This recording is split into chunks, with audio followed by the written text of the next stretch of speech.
अस्सलाम वालेकुम, आप देख रहे हैं RNN न्यूज और मैं हूं नाइला भट्टी। शामिल करते हैं आज की अहम खबरें।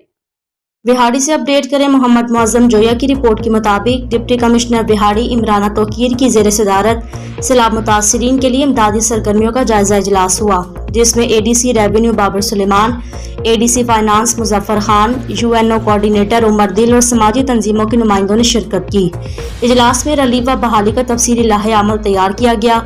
डिप्टी कमिश्नर ने कहा कि हुकूमत पंजाब और जिला इंतजामिया मुतासरीन को खाना, राशन, कपड़े, बिस्तर, दूध और तिब्बी सहूलियात फराहम कर रही है। रोजाना 10,000 से ज्यादा मुतासरीन को खाना और 1500 अफराद को फ्लड कैंपों में रिहाइश दी जा रही है। उन्होंने कहा, मुतासरीन की बहाली के लिए समाजी तंजीमों को जिला इंतजामिया के साथ मिलकर किरदार अदा करना होगा ताकि कोई जरूरतमंद महरूम न रहे।